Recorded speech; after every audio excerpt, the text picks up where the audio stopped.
Good evening. This is the Duchess of Darkness. Join me as I tell creepy campfire tales. The Green Fog. Two men were walking on a Massachusetts beach one autumn day. They had just finished a long day of fishing and were heading home. On their way back, dark clouds started to roll in. Then a flash of lightning crashed across the sky, and a hard rain started to pour. The men started to run since they were nowhere near home. They decided to take shelter in an old abandoned beach house they came across. The men got the door open and went inside. The storm was growing very violent now.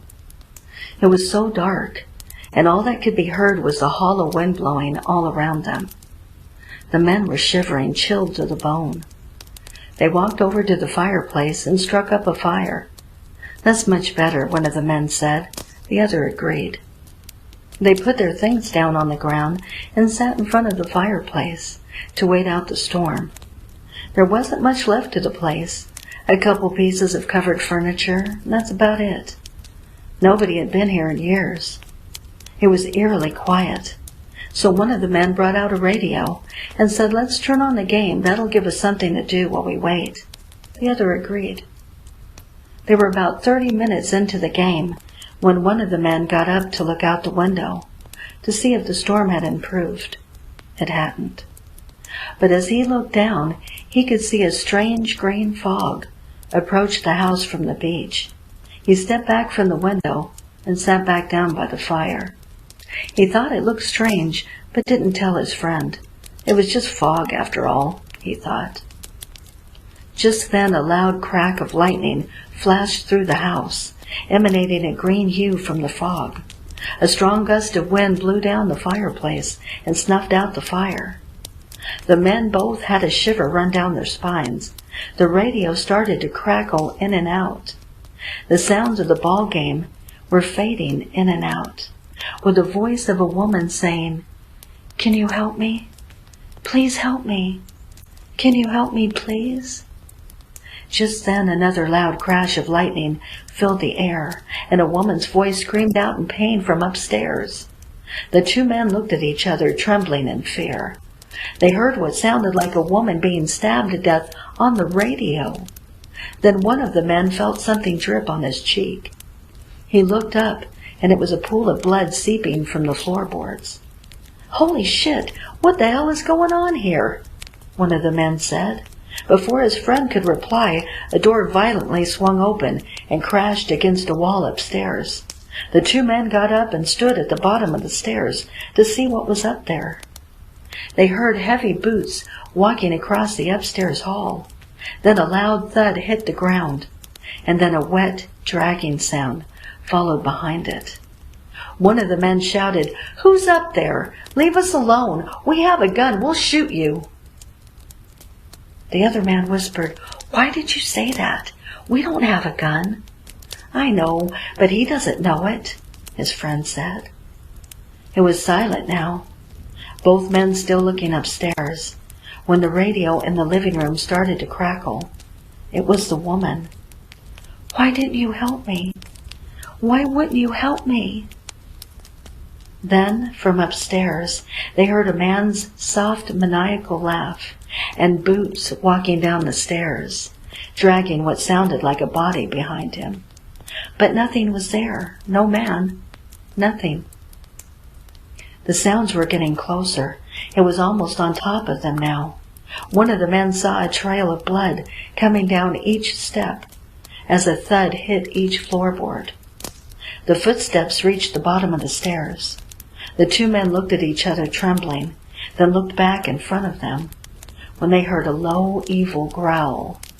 The two men screamed in fright and turned and ran out the front door into the storm, never to return again.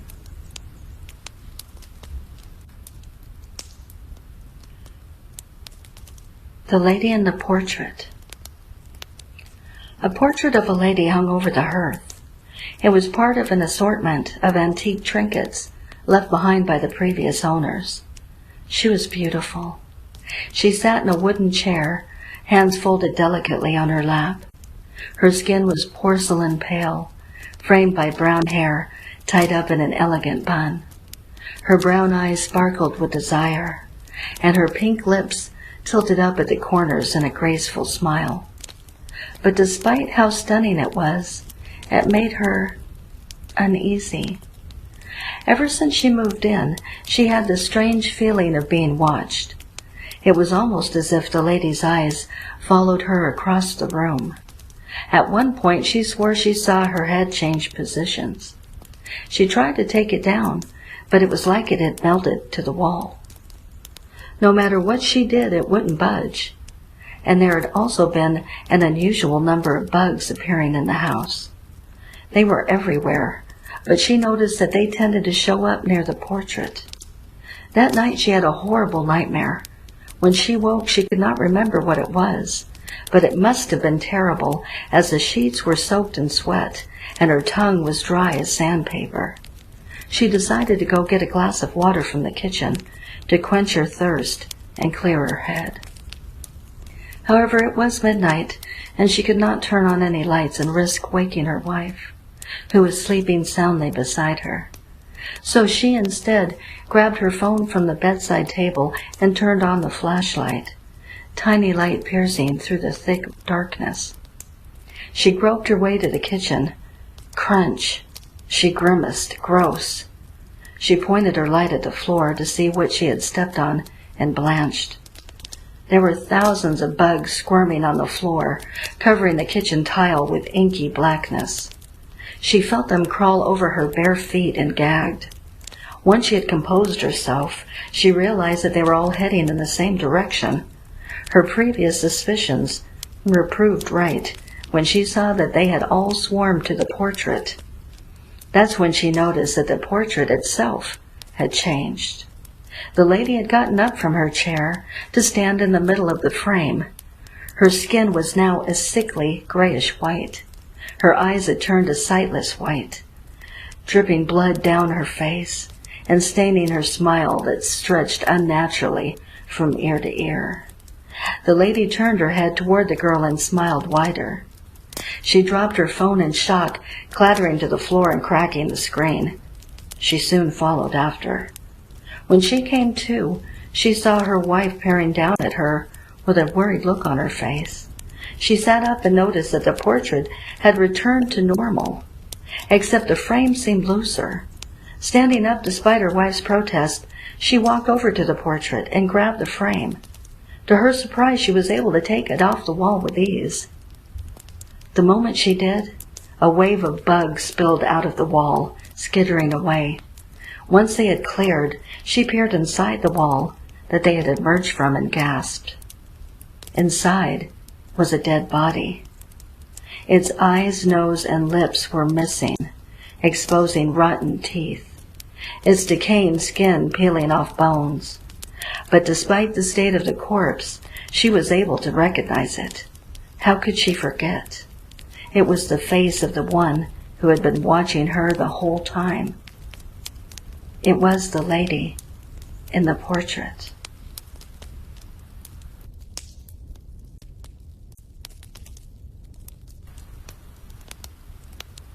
My mother died unexpectedly, but that wasn't the worst thing.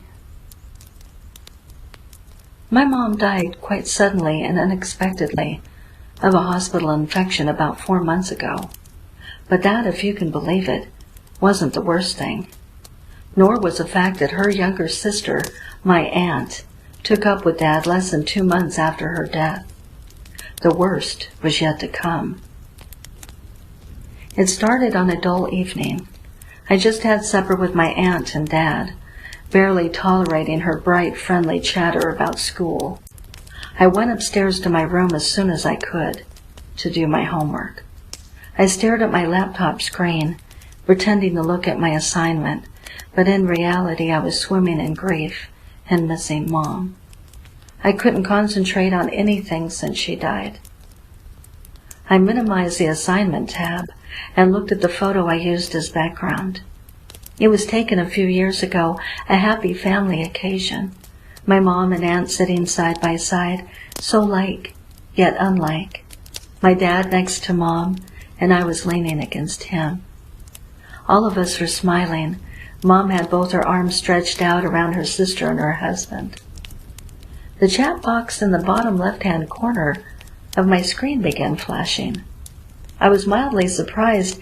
It was an older app that no one really used anymore. I had been meaning to delete it. And then I froze. Mom's little image blinked in the chat box. And then the words popped up. "Hello, Thelma. It's me, Mom." Fear gripped my throat. I knew it must be some hacking thing or stupid error, but I was paralyzed. I turned around and glanced at my bedroom door. It was closed, although the sounds of TV from the living room still came wafting in. Aunt Claudia had the TV on whenever she was downstairs, even if she was not watching it. "Don't be scared, Thelma. It's really me. I found a way to talk to you, my darling, precious child. I've been missing you so much." If this was a hacker's joke, it was the cruelest joke in the world. Against my will, tears began welling in my eyes, spilling out. "Oh, my darling, please don't cry. It's okay. And it's no use crying anyway. I need you to save that energy." My fingers still stiff from fear, I managed to type out a response. "Mom? What do you mean? Is that really you?" I could sense her familiar frustration rushing back through the laptop, same as when she felt I wasn't being smart or strong enough when she was alive. "Of course, Thelma, it's me. And I've come back to tell you something important." I had my own important news to tell. "Did you know Aunt Claudia moved in last weekend?" "Yes, Thelma, I know. And this is what gave me the strength to come and tell you. Please be strong. I know you are a strong girl, and you can deal with this. I'm sorry you have to. But you have to know. I have to tell you. She can't have everything. My life, man, house, child." A different kind of fear took over me.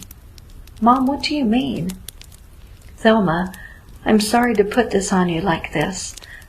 I don't know what else to do. You have to know. Aunt Claudia murdered me."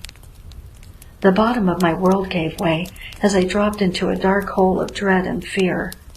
I felt as if I had known this all along, all through the past 4 months, ever since that awful night when Aunt Claudia called from the hospital where she worked to talk to Dad. I just couldn't say it. "Thelma, are you listening to me?" If I had any doubts that the laptop chat was really my mom, those words dispelled them. I heard them in the exact voice she always used to say those very words to me. "Yes, Mom, but how?" "She was at the hospital, you know.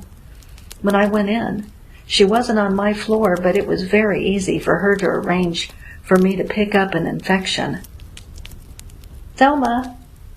The door opened and Aunt Claudia poked her head in. I gave a little scream and frantically minimized the chat box. Aunt Claudia stepped forward.